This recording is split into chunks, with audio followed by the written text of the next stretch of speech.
Welcome to the Buddy and Marceau Convo. I'm your host, Buddy Illick, and this is my co-host, Master System Marceau. Ironically, I'm wearing a Master System Marceau shirt, and he is not. And today, we're here to talk about ice hockey. That's right, ice hockey on the NES. And we'll have some other topics as well. In fact, we'll start with those first before we go into ice hockey. Ice hockey is the game we played, actually. I don't know how long ago we played it. We must have been maybe a month or two ago, and we're finally getting to actually talk about it, so that'll be exciting. But first, let's talk about what's a piece of gaming news that interests you, Marceau? A piece of gaming news. I haven't been following much of the gaming news lately. I will say I'm going back to PC more and more, and I will say also the Xbox. I see that the Game Pass was doing better than news. I don't know if it's a thing or not, but I'm also in favor of that because, as we'll discuss later, I believe I'm not into buying any more modern games, and I think their idea with the Game Pass, where you just pay your subscription and it's just throwaway games. I think it's great for people like me. The more the less I play, should I say, the more I like their system actually. So Yeah, the subscription service that with Game Pass, that is pretty nice or whatever. If you yeah, just want to play games and aren't worried about collecting, because collecting obviously can be a thing a lot of gamers do, obviously, and people love their physical media. And we're going to talk about physical versus digital later. yeah, I want to talk about, for me, it was an interesting piece of news the other day.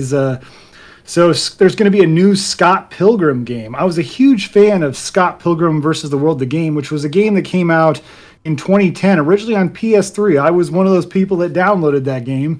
And then they came out with a quote unquote complete version, but it's not really complete because you need an Ubisoft account to get the character of Knives Chow, which I made a whole video discussing this whole, I chronicled all that, yeah, and I did pre-order the limited run games one and the vinyl CD, and I talked about how the vinyl CD was kind of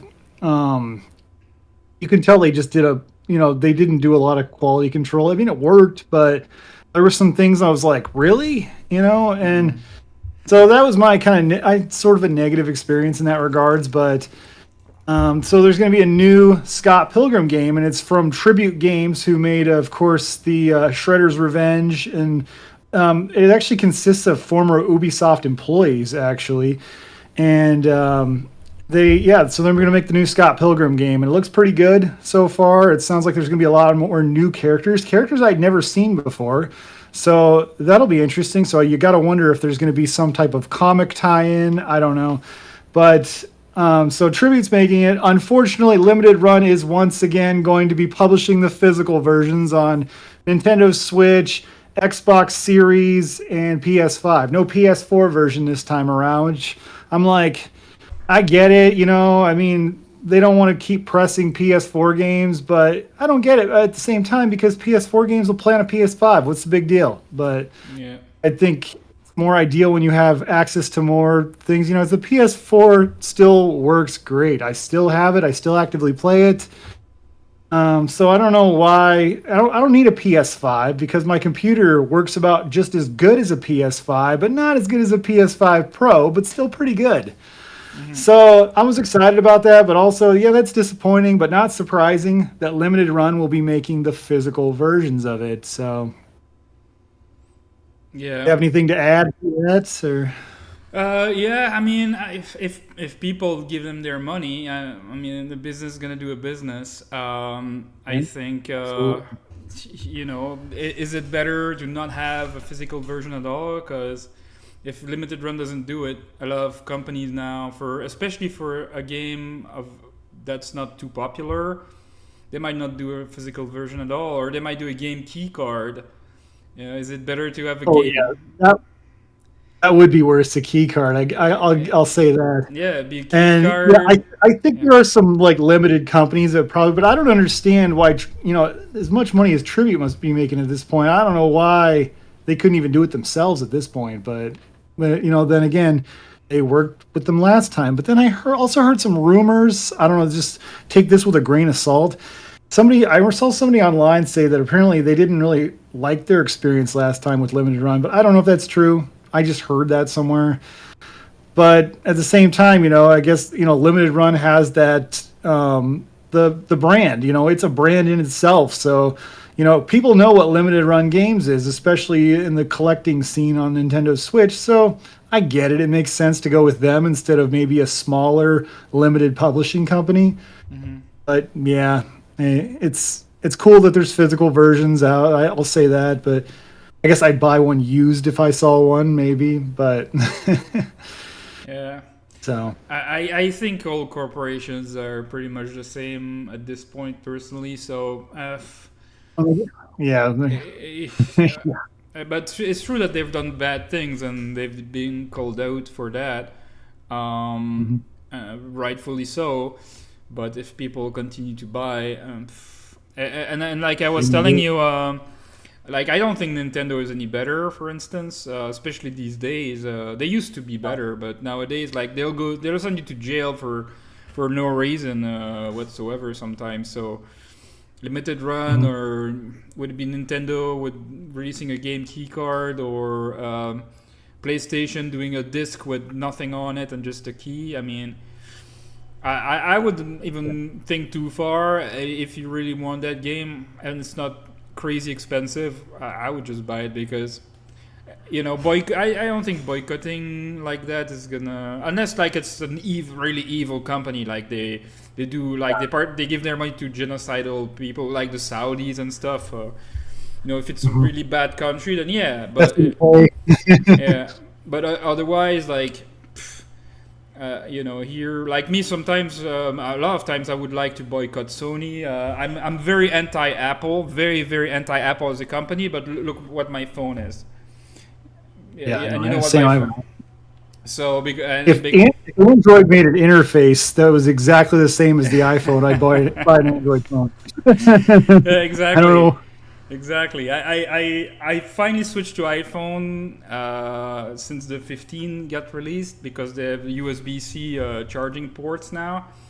So I finally Yeah, agreed to switch, and yeah, I can't go back to Android. I can't. It's impossible. And it's yeah, so Android is yeah. so I'm still bad. rocking the 14, so Yeah. Yeah, I've got for my work. I have an iPhone 4. I have an iPhone 12. They just upgraded me to iPhone 14 at my job. So I have two iPhones. Yeah, a work one and my personal one. yeah, And I can go back to Android, and I mean they're no better than the limited run in some ways, So yeah, see, if you really yeah. if you really want that game, I mean, I wouldn't think about it. I would just buy it. But you might need to wait like 6 months or a year to get it, maybe, because I know Yeah, that's the other thing. With our luck, Best Buy will get it before, and that's kind of what happened yeah. last time. I had pre-ordered it from Limited Run, and then I ended up going to buy the standard edition at Best Buy because I got a really good deal. Technically speaking, I got it for $5. I had like a coupon, but Yeah. and my son and I have played the heck out of that game. We've had ourselves a ball with that. We still haven't beat it, after all this time. We still haven't beat it. We got really close. We're at on the final boss, and he's got his final form, and there's the other final form, and we still haven't finished it. So we just got to go back and level up. But yeah, I mean, I really like the Scott Pilgrim series. I really enjoyed the Netflix series. The movie was good. The movie I have such a love-hate relationship with. It's one of those movies. It's like I come back to it, and I'm like, I don't like this movie anymore. And then I come back to it again, I'm like, oh yeah, I still kind of like this movie. It just hits differently each time in my life when I watch it, I guess. But there's a lot of things like that, I guess, where it's like you liked it, you don't like it, you like it again, kind of Yeah. thing. But Yeah. so we were talking earlier about those Switch key cards, and so the conversation of physical versus digital would be a good way to segue into that. Um, yeah, so here's my opinion in regards to physical media. It's like, yeah, physical media is great and everything, and it has a lot of upsides for sure. The fact that a corporation, for the most part, can't take your physical game away. Of course, you could, something bad could happen where, in your entire all your property gets seized by the government. Obviously, that could happen, but pretty unlikely unless you're doing something really terrible or you're involved in something. But digital, obviously the downside is in many cases a company can delist the game, of course, from and stop you from re-downloading it, or even disable your thing via the internet. So it's like, my thought is, if a game is really yours, you should be able to play it offline without ever having to check in. And so there are some instances where that is the case. Like, for example, like, when you buy a digital game, like it's a ROM or something, like an NES ROM from a indie creator or something obvious like that, or a game that has no DRM, from like GOG, and there's wind and stuff like that. Yeah. That to me is physical. That to me is like good digital media. But Yeah. the digital media with the DRM, obviously, companies have too much control over that. To me, yeah, you really own a game if nobody can take it from you, and that to me, some people are like, if you can't sell it, you don't own it. But I don't agree with that. I don't buy into that. Like, there's a lot of things in life you are in possession of or control or hold on to that you can't sell. Yeah. You can't. So I don't. So it's like something can belong to you, and and you can't sell it. And some things you just don't want to sell. I mean, I think that's one of the problems of our consumer culture is everybody is so focused on what they can get out of something monetarily rather than actually what kind of enjoyment, personal enjoyment they can get out of a game, and that's, I think, what gaming is all about. And so many people lose sight of that, It's funny. I was just talking to a buddy of mine about baseball card collecting from when we were kids. And I'm like, I hate to say it, but video games is the new baseball card collecting for a lot of people. It's just something, they missed. I missed collecting baseball cards. I have like 10,000 some baseball cards. They're all at my parents' house. Someday I'm going to come and get them. Yeah. I keep threatening to do it, but it hasn't happened yet. But I'm going to do it. But yeah, for a lot of people, yeah, it's like baseball cards. It's something to hold on to, something to look at. Yeah. But I want to know, what are your thoughts on this, Marceau?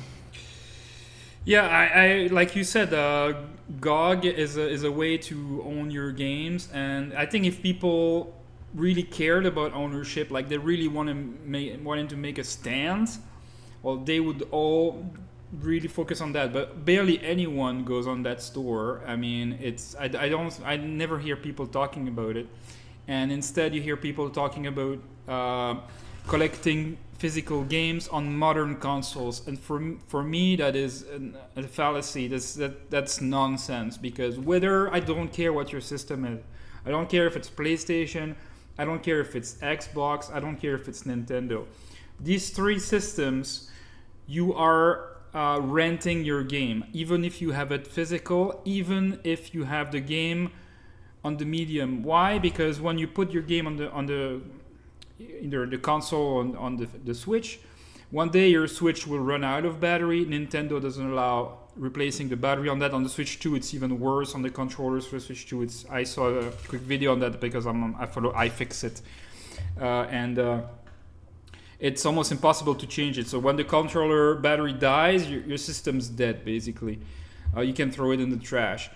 And so you can play your games, one. And two, when they shut down the servers, you can't download anything either. You probably won't even be able to start the game, because it checks on internet to see if you're allowed to play it, even if you have it physical.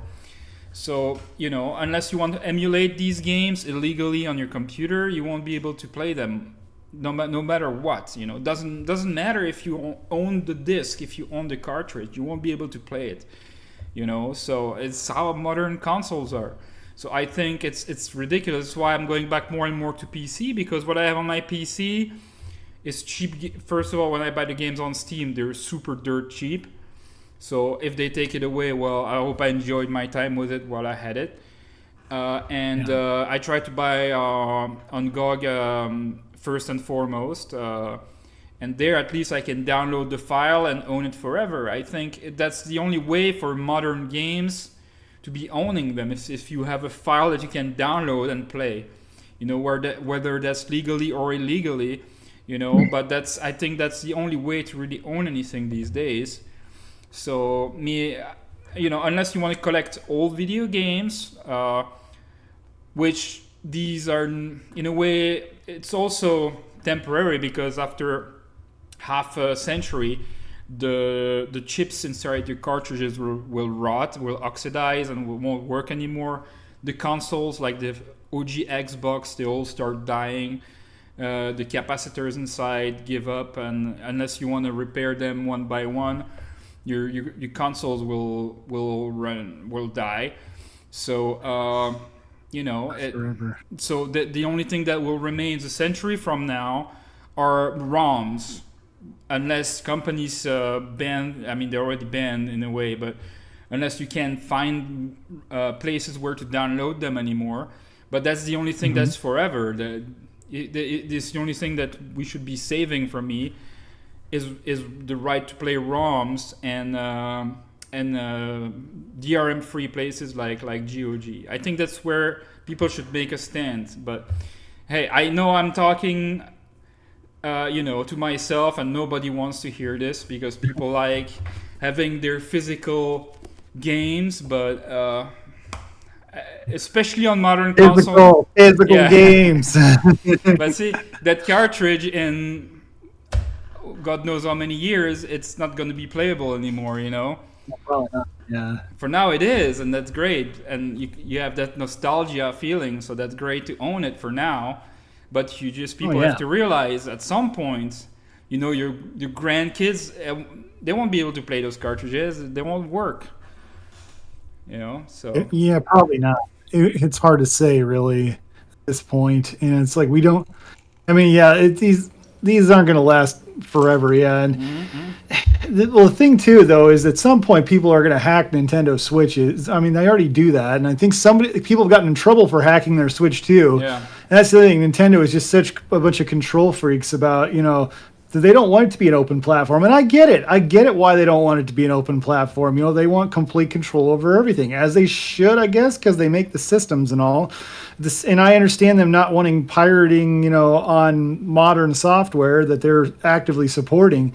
But, you know, that's why a lot of people, you know, mod their Wii U's and Wii's and all that stuff, because Nintendo doesn't care about that anymore. And yeah, I think the cartridges do have a shelf life. You know, it's like, I hate to say it though, but Evercade cartridges now look better to me than the Switch 2 key card does. I never thought I'd see that day, honestly, because I've criticized the Evercade cartridges because, you know, they're so volatile and they can be, you know, damaged so easily compared to a, you know, classic cartridge like this, for example. But now looking at those, I'm like, you know what? Those look better than a key card. Key cards are a joke, you know, because it's just a code to download the game, you know, onto your system. That's all it is. Yeah. Which, you know, to a certain extent, that's what PS4 and Xbox One games were always. You know, it's just a key, but it just basically downloads to your system. But it's somehow worse because with Switch 2, you have to go online, which I don't think you have to do that with PS4.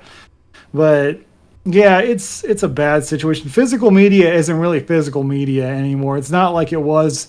And, you know, games, you know, back in the day just worked. You didn't have to wait for updates. You know, it's like, I remember when the PS3 came out, that was a big deal that you could update things. That was huge. Downloadable content. You mean I can add more content to my game that I already have? This is so cool. But now it's like, oh God, this has gone too far because, you know, DLC is pre-made. It's like all made. They're selling you games piece by piece.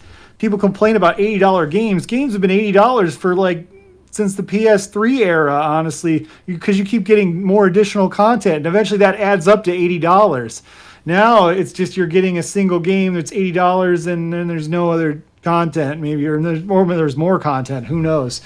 But people complain about the price of games all the time. Yeah. And I you know, shouldn't pay $80 for a game or $70 for a game. I say that as I backed Retro Bros Mavericks Baghdad Extraction. I think I spent like $70 on that game. Yeah. On an NES game. But it looks cool, honestly. Yeah. It does. Like, and we got, in fact, the other day, I got an email that the digital version is available now. So I got an email, so I got that now. I haven't had a chance to play it yet. Been busy with work. Work's been busy. You were telling me earlier that you were busy with work today too, and yeah, it just is. That's the life of a busy adult. There's never Yeah. enough time to game. Yeah. Yeah, no. And as a matter of But, fact, if you hadn't made me play ice hockey for the podcast, I would not have played a single video game since I moved in this apartment. oh Not yeah, one, not one. Yeah, yeah. So wow. yeah. I thought you did something with the Sega Crew or something. Oh yeah, oh yeah. Just Oh well, I didn't even train. I just streamed for a Sega Crew Road Rash Master System with JFred. Yes, that's true. I forgot that one. yeah, But I oh didn't yeah, that's play right. on my own offline or anything like that. Nothing. Yeah. Yeah. Yeah.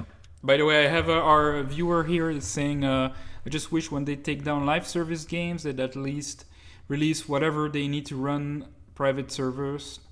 Rest in peace, Star Wars Galaxies. Yeah, live Yeah. service games. Don't get me started on live service games.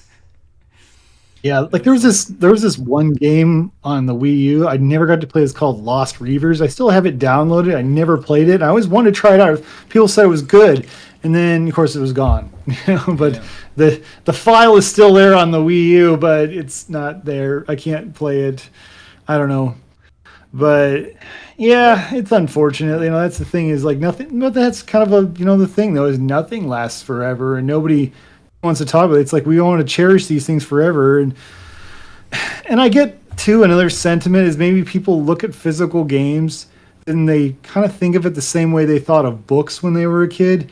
Because there's books around that'll last for a very very long time, but games are not like books. I mean, sure, we talk about our games like they're a library of games or a shelf full of games, just like shelf full of books, but they're not the same as books because they have one real I mean, the book you can kind of read over and over again, and sure, you can play the same game over and over again, but the books books have I think a longer life if they're taken care of, but it doesn't matter how well you take care of a video game. Eventually those circuit boards are not going to work because it's what I'm saying. it's metal to metal heat contact.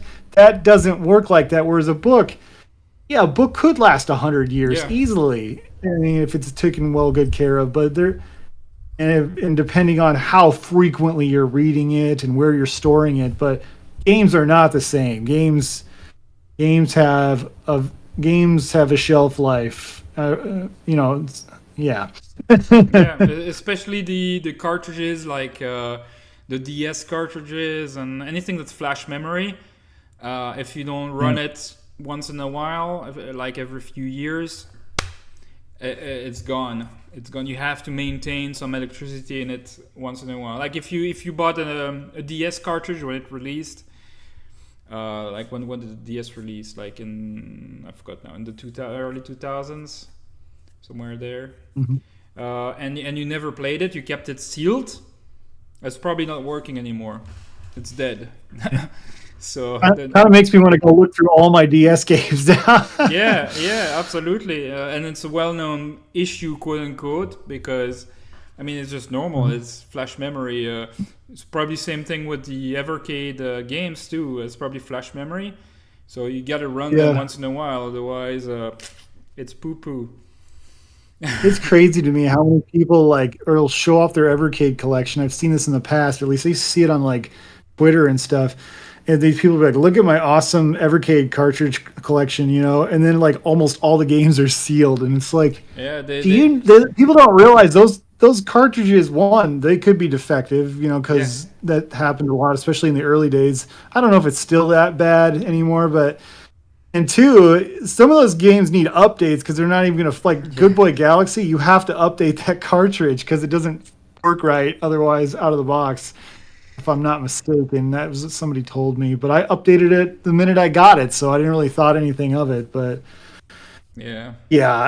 there's nothing. I don't understand keeping games sealed. I say that I have one game in my entire collection sealed, and that is Axiom Verge on Wii U, which let's be honest is a collector's item. Yeah. Okay, they made like 3,000, 6,000, maybe something like that. There's very few in existence.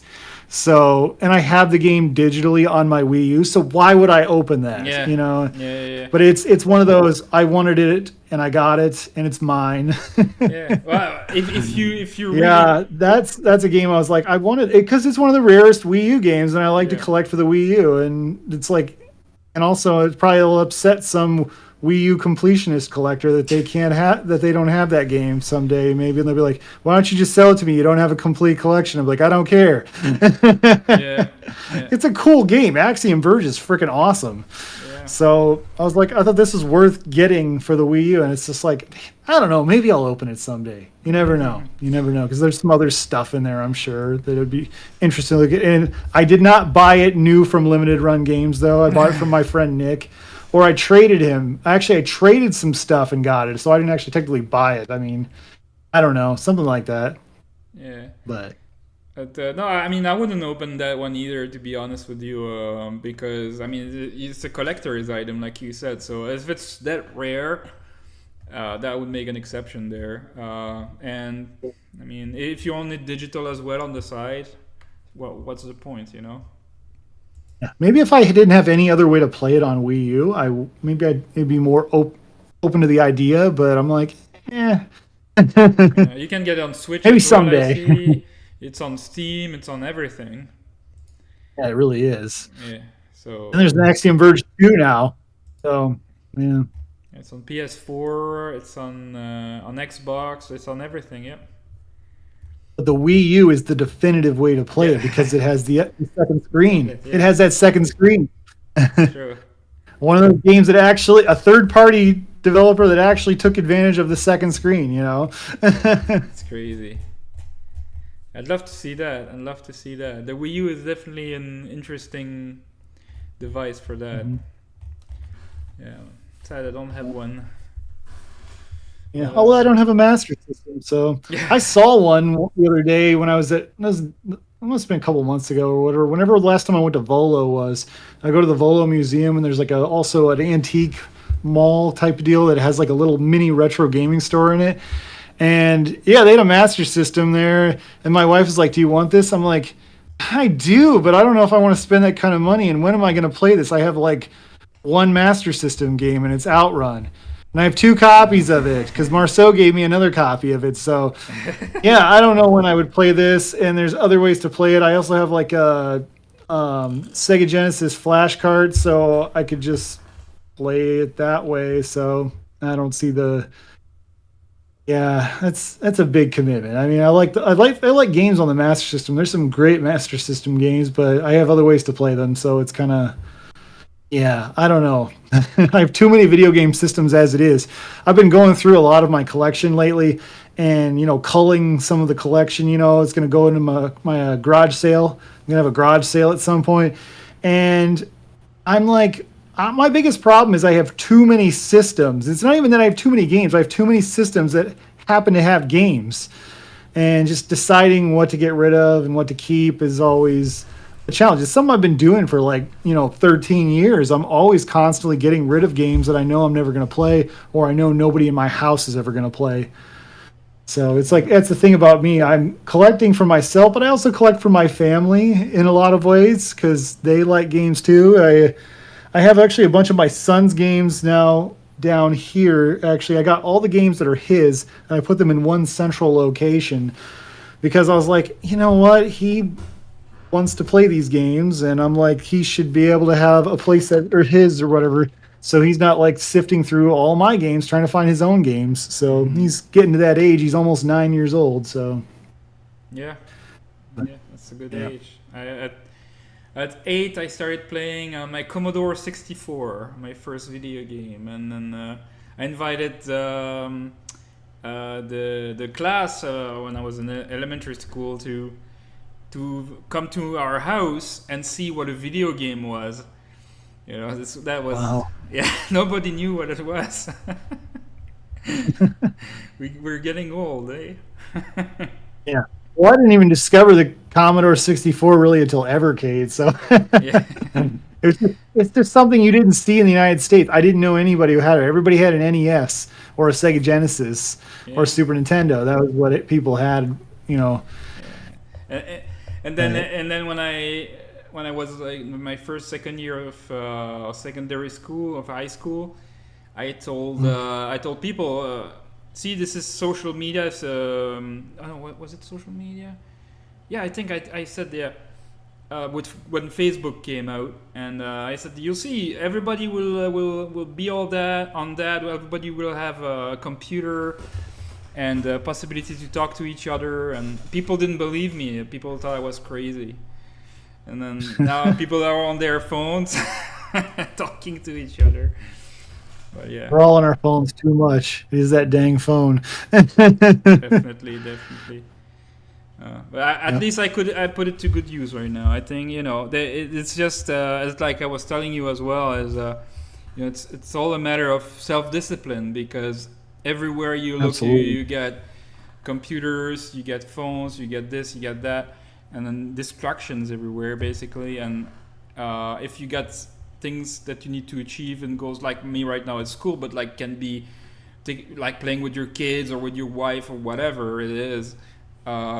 Yep. You got to put these things on the side, otherwise you're not going to spend Absolutely. quality time with where you want to put it. You know. So Absolutely. I put my phone on the charger a lot just to like get away from it. yeah, Because you can drive yourself crazy like looking at stupid stuff, and it's just like it comes back to a lot of us. We don't want to feel uncomfortable. We don't want to be bored. yeah, And it's a habit, and it takes weeks to break a habit typically, and then yeah, to even keep continuing to, it's a conscious choice that you have to yeah. make over and over again. Yeah, Absolutely. yeah. I used Um, to be browsing X and Twitter and all that quite a bit before. Blue sky. Yep. Yeah, yeah. Now Blue Sky, but I don't. I'm barely on there. If I was still on there, I would still repost and stuff, because I see something interesting. It's what I do. I repost it or I I feel like it's comment. mostly. I feel like it's all I really do is repost. I repost Quest 64 memes Oh yeah, mostly. they're That's what I funny. do on Blue Yeah, Sky. yeah, Every once in a while, I'll see something. I'll get a little like, maybe yeah, I want to say something about that. yeah, But it's just, I yeah, definitely feel like I'm on it a lot less and less and less. I feel like I've definitely never been on Blue Sky the way I used to be on Twitter. Oh my gosh, I used to make so many tweets, and I've just, I'm glad I got off Twitter. That was one of the best things I could have ever done for my mental health. There's just so much negativity on there, and there's negativity wherever you go, and there's different, but it was really bad. That's the thing about Blue Sky is you can kind of curate what you're following, I think, a little more effectively. And when you block somebody, they are blocked. yeah, I wish that's how everything worked. I wish I was like, with even YouTube, I wish that's how it worked, but yeah, it doesn't. And it is what it is. That's just how the platform goes. There's the thing about I like about Blue Sky is it's not motivated by money. And whereas, YouTube is very much motivated by, ads and things like that. And why people make some of the type of content they made because they don't necessarily maybe have the right incentives. So the incentives tell them to make this kind of video, and it's people talk about the algorithm again and again. The algorithm, the algorithm. It's like there's more than one algorithm. There's many algorithms, and there's definitely, because at the end of the day, with YouTube, it's all about you finding your audience and your audience finding you. I mean, is what it comes down to, and telling the stories and you want to tell that that audience will gravitate to, and we're showing them what they are looking for and what they want to see. And yeah, I'm glad I've been really taking a break from YouTube these days, and haven't really been. I mean, I have my Random Man channel, where I've been posting like daily shorts videos just for fun. I don't really think about what I'm saying. I just say it, and yeah, it's just like goofy topics and stuff like that. It's nice to do something for yourself and nobody else. And um, yeah. I totally get so, that. Yeah. Yeah, me. By the way, I'm gonna probably start a new channel for my just to talk about my IT certifications, because somebody told me that I'm gonna mention him, Alpha Nerd. They told me that hey, why are you bragging about your cert? I'm like, I'm not. It's just I have a channel, so I'm like, I might as well put it in there because I wanted to share the details how to pass certain certs because I found really nice tricks and I see a lot of people doing that. But I'm thinking he's right, and because he was also telling me it's not really the place to put it and to do a separate channel. I kind of agree with that. So I might, Yeah, it's a good idea. yeah, I might probably just put it separate, and because it's true that it doesn't make sense for people interested in video games to have videos about certification. So, Yeah. It yeah, also really confuses YouTube. YouTube's like, why is this guy doing a certificate? Like, because it thinks your audience is video game people, and all of a sudden you do this kind of video, and YouTube's confused by it, and then it's all of a sudden going to recommend your viewers IT videos to watch. yeah, You know, it's kind of like how you don't tell anybody you have a YouTube channel. Like you don't tell your grandma because she'll tell all her friends at the knitting group, and then all of a sudden they're watching your channel or whatever, and then all of a sudden people who watch knitting stuff start getting recommendations for your video game channel. It doesn't make any sense. Yeah, it just really confuses YouTube in general, but yeah, yeah. So I'll do it separately. yeah. Maybe Yeah. yeah, we'll put a link in the description or something. But nobody's that watches this is gonna be interested. So yeah, I'll just start it Yeah. fresh. I'm going to do something kind of similar, but I'm not going to tell anybody what the topic is and the niche is. I'll tell absolutely nobody. I'll just have a secret channel, and it'll be getting millions of views. I'm kidding about that, but I do think I want to start a new channel at some point. That's just a totally different genre, totally different away from video games and media and stuff like that. I will at some point, and I'll let you know, but I don't know if I'll tell anybody else. Yeah, a good idea. But If you do AI videos, you might get millions of views. exactly, well, that's true. Maybe I shouldn't tell you about it then. But yeah, I think it's definitely good. It depends on how. I mean, like if you're talking about RPGs, yeah, I think it's okay to talk about adventure games and stuff on a channel. That's not too far apart. But yeah, like IT stuff and Sega Master System stuff, those are very two different worlds apart. Yeah, no Yeah, doubt about it. So it just all depends how far apart those things are. It's like you can, if you're a channel that you're focused on vacuum cleaners, it's okay to expand to dust busters and microwaves and other appliances. But if you go too far out there, yeah, it confuses YouTube yeah, ultimately. yeah. But Curious to see how many views I got on these videos because I haven't checked my channel in forever. Oh yeah, 400 plus views on each. So yeah, it's like me and Random Man. I don't check what I get on that. I just don't even care. yeah. You got That's you got quite a few views on your random man sometimes. sometimes, yeah. Yeah, especially At if you least these talk. new videos I've been making. Yeah. Yeah. So I try not to. I don't even care anymore. It's just like it's totally for fun. yeah, But yeah, absolutely. But here yeah, it's nice. I really like those IT cert videos because like it really helps people. Like uh, some say that it helped them, and also I have my best friend who's doing those same cert as me right now, and nice. sharing these tips. Because like for the Project Plus one that I did, I told them watch first CBT nuggets ones from the website, otherwise you won't understand fuck all. I told him, and he because there after a week you gotta pay. It's pretty expensive too. So he started with the others like I did because I didn't know, and I started with the Udemy ones at first. Didn't understand a thing. It was like gibberish. And then I went on Reddit to see what other people were saying, and everybody was saying watch CBT nuggets first, and I did that, and I'm like, okay, now I understand all the concepts and everything. And then after that, I went back to Udemy and the other courses. And then when you understand the concept, then you can memorize the concepts. But first, you have to understand them. So Mhm. like it's something, and it's that type of thing that I like sharing with people. What to read first and how, and the flashcards to use and this and that. So really, really fun Yeah. stuff for me. I really like it. So. So it's gonna be like you're gonna have like a teaching channel basically. Yeah, You get a yeah, chalkboard and stuff like that. yeah. Well, plus me, the thing is, I've always been like that. When I have a goal in my mind, it was the same thing in the Air Force. It's been the same my entire life. I love having goals. I love having things to strive for, and once I want something, I'm gonna do everything to get it. And it was the same thing with the speedrunning too, to a different degree. But like when I want to get a lot of trophies or times or whatever, and be on the board here, be on the board there. Like I became I was a number 2 Master System speedrunner in the world for a while. Now I think maybe I'm number 3 or 4 or something. I don't know.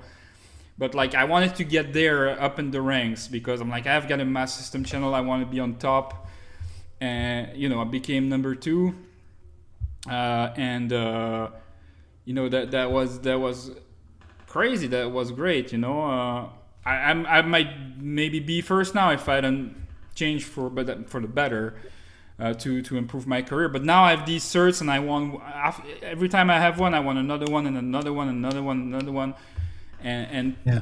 because I know that it's just math. Once I get to a certain point, I'm gonna get new role, and then just my career is gonna go up. And right now, it's what I'm focusing on, but. I was like that. I focus on something and I give him everything for it. So Yeah. yeah. Yeah, we kind of gamify our lives, don't we? A little bit here. Oh yeah, we should talk It's all about competition. Yeah, like with my job, I'm like it's like I know I have a task to complete, and I have a certain amount of time to complete it. So Right. my thing is like, how can I do this task and complete it as fast as possible and as accurately as possible? So that's how I approach my job, and Nice. it's like I want to be done. Uh, So I make a game out of it, see how fast I can go. How fast can I do this part of the job? How can I that part of the job? Yeah. So yeah. At my job, I'm also extremely speaking of fast. games, speaking of games, we have not talked about ice hockey yet. No, yeah, it was yeah. So, do you want me? Do you have thoughts? You want me to start? Yeah. Well, Uh, I'll talk about my experience first with yeah. ice hockey. Go ahead. Yeah, I'd picked this. Where did I get this game? I've had this game before, and then I got it again. I think I ended up buying it off eBay actually this time around. But I had purchased this game before. I didn't much care for it the first time I played it, and I think the reason I didn't is because I don't know how to play it. That's part of my problem usually most of the time is I don't know how to play a game. Like Mega Man was a good example. The first time I ever played the Mega Man games, I didn't know how to play it. And once I figured it out, I'm like, oh, okay, this isn't as bad as I thought. It's actually pretty good. And that's the same thing with ice hockey is I didn't understand how to do the slap shot. And once I figured out that, oh man, it's a whole other game. And the computer is still really hard for me. Every time I play it against the computer, it's still very hard. And then I was like, well, this game would be a lot more fun if I played with a friend. So I got my son to play with me, and we were playing this game, and we played it a bunch of times, and we have a lot of fun with it. Sometimes he wins the game, sometimes I win the game, and sometimes I'll be like, I want to make it interesting, so I'll lose a few, and then all of a sudden he's getting far ahead, and I'm like, oh no, what do I do? And then he'll come and win the whole thing, even though I didn't want him to win. Nice. And then now, the thing about ice hockey that's pretty cool is it's a really timeless game. The characters all look pretty generic. You have Yeah. 4 players, and you can choose between the skinny guy. He's like the speed skater. Then there's the big guy. He's kind of like the enforcer. He's slow, but he can like push people out of the way and take the puck. And then you have the guy who's like average. And you can pick, you have 4 players on there, and you can pick these 4 players. And there's like was there 3 periods, right? I think something like Yeah. that. Yeah. And it's interesting too. There's like if you become tied, basically they do like sudden death, and then you have like your players all line up and shoot goals against the goalie type deal. And if it's still tied, then they do like another like 2-minute quarter or something like that. Um, I think it was so much fun playing 2 player versus playing this 1 player. I hated playing this game 1 player because I was just terrible at it. But playing 2 player, so much more fun for me, at least, anyways. Yeah. Yeah, I haven't had the chance to play 2 players, but I mean, I'm sure it must be even better. But no, even solo was fun, and I was shocked that the speed run for the 10 goals was also fun to do. I was very bad at it. Um, Mhm. I think I'm last on the leaderboard, but again, I have no time right now. I was happy I did it at least because it ain't easy to score in this game. So Yeah. there's a trick to do it quick, but Yeah. if you lose the puck though and you gotta catch it back, it's not that easy.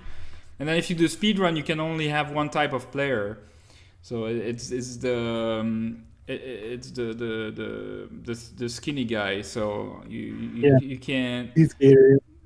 body check anybody or anything like that. So uh, yeah, it's but it was fun. No, I was surprised because I thought. I'd never played it before, but I played many other hockey games, especially NHL '94, which for me is the best sports game of all time. But no, for an NES game, especially, it wasn't bad at all. Wasn't bad at all. Uh, Yeah. I hear everybody talking about Blades of Steel all the time, but Yeah. just regular ice hockey, it's good too. It does the job. Absolutely. Yeah, I was one of those people too. I used to talk about Blades of Steel. Like Blades of Steel is the best. Holy cow! And I guess I never really gave ice hockey a fair shake. And then now that I have them, like I really love it. I love how it's an absolutely timeless game. It's weird some of the color choices they made because I think it was the limited color palette of the NES. Yeah. Like the Canada has green players. Yeah. Like they were green suits. Like what? And of course, there's the USSR, and so that's maybe a little less timeless, but still, there's no like official names of players or anything. There's no Wayne Gretzky. It's just ice hockey, So nobody cared. But then again, I still think kids could enjoy games like that, though. Like, I mean, my son and I play Ken Griffey Jr. baseball periodically on Super Nintendo, but he has no idea who Ken Griffey Jr. is, but still has a heck of a good time with it, and that's because most of the other players aren't actually licensed players. It's just Ken Griffey Jr. So, Yeah. but we know what players is what, or at least I did back in the day when I used to collect baseball cards and watch baseball. I knew wwho those players actually were, even though they didn't have their real names and stuff. But Yeah. yeah, If you want to play a baseball game with all the licensing, it's on Genesis, I believe. Thing World Series Baseball is the teams and the names, I believe. I'll have to check that out. Yeah. Yeah. It's been a long time since I've looked at some of these old games for sure, the old sports games. Yeah. Yeah. It was fun though. It was fun. Thanks to you, I played something. Yeah. How do you think it compared to the Master System hockey games? Yeah, I played great ice hockey. Kind of similar, I would say. It wasn't bad either. I mean, I only did the speed run, so it's hard to say. I'd have to try to, on against someone. That's where really the difference would show, I think. Yeah, the only thing after that I can compare it to is NHL '94 really, and that's just another level. NHL '94 is just Yeah. it's just so good. But, Yeah. yeah. Otherwise, Yeah, I'm trying to think if there was anything else I had to add to that. Yeah, can't think of anything. Yeah, it's ice hockey. It was fun. We had a good time. Yeah. Yeah, that was cool. It's definitely one of those games. It's one of those games I've heard people say that they played this game just as much as they played Super Mario 3 when they were kids, just because it was a game you could find, and it was ice hockey. You knew what you were getting from it every time. So yeah. So I think in the next game I will be shooting it. I don't know what it will be yet, because you've been shooting these. So let's make it a Master System game. okay. We can do a sports one as well or something else. I don't know. I think what we could do. Yeah. The only game I really technically, let's see, Sonic Chaos. That's one of my favorites. I think on the Master System that I can think of off the top of my head. Yeah, but it'd be good to play something you haven't played. Yeah, that's true. So I'll find something. I don't know yet. Yep, we'll have you pick it the next game we play. Yep. we have an excuse to come back. Absolutely. Otherwise, God knows when that's gonna be. Yep, probably 3 months from now, 6 months from now, who knows? Yeah. But yeah, Nice. Alex Kidd would be a nice game. That would be. Have you ever played Alex Kidd? I think I tried it and I was pretty terrible at it. Because and even Alex Kidd in Shinobi. Have you played Alex Kidd in Shinobi World? Maybe they all seem the same to me, but it's been so many years. No, yeah, no, Alex Kidd in Shinobi World is something else though. It's really really really good, and it's not like the most of the Alex Kidd games they're like Isn't there one where he was riding a bike or something? I don't remember. that's in the original Alex Kidd Miracle World. Yeah, you have a bike, Okay, a gyrocopter, and other things. But in Shinobi World, gotcha. yeah, not at all. It's you got to try it. It's really really really good. It's short too. It's very short. Okay, You can climb to poles and then launch you like against things. It's special. It's really weird that sounds good. game, but it's really good. Everybody loves it. Everybody always loves that game. All right, I'll have to check that out then. Yeah, absolutely. Yeah. Yeah. You'll be shocked. Everybody's always shocked at Alex Kidd in Shinobi World. Everybody's always shocked. All right, sounds good. Yeah. Yep. Well, that's all the time we have for today. Anyways, hope you guys enjoyed this Buddy and Marceau convo. We'll catch you on the next podcast. Have a great day. See you guys.